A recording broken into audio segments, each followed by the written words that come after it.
Welcome to American Mosaic from VOA Learning English. I'm June Sims. Today on the show, we hear about the increasing popularity of board games among young people.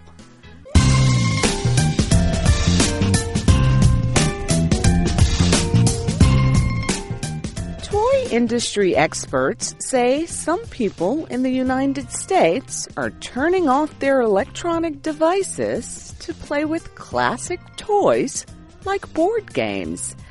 This is especially true among the so-called millennial generation. People of this generation were born in the 1980s and 1990s.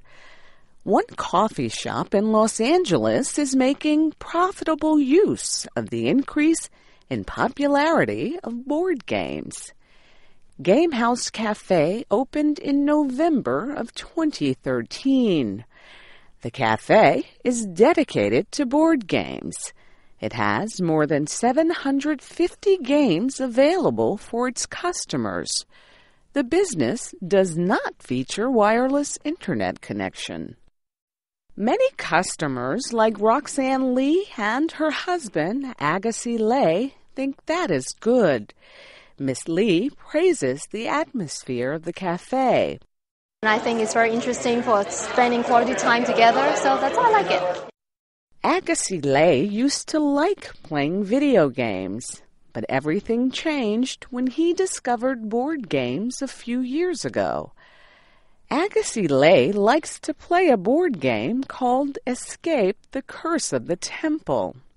You keep rolling dice and try to move to different places and try to escape the temple. Mr. Lai and almost all the customers playing board games at the cafe are millennials. Market research company Euromonitor International says the new interest by millennials in the games is expected to increase U.S. sales. But sales of video games are expected to grow more.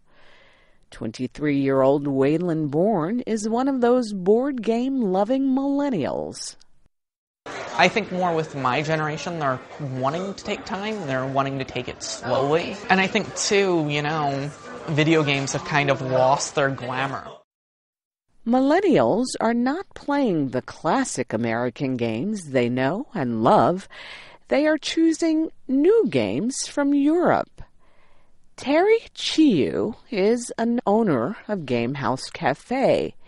He says many Euro games have become popular around the world. He believes this is because the games are not based in language. Instead, they use symbols and have simple rules.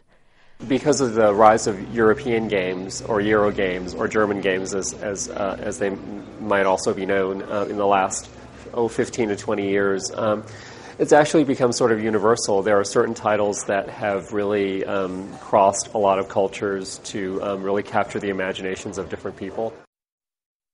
Many millennials, including Christy Nemi, say there is one thing a board game can offer that a video game cannot provide.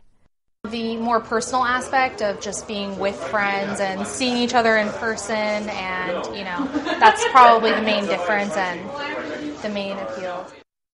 Adrienne Appell is with the Toy Industry Association.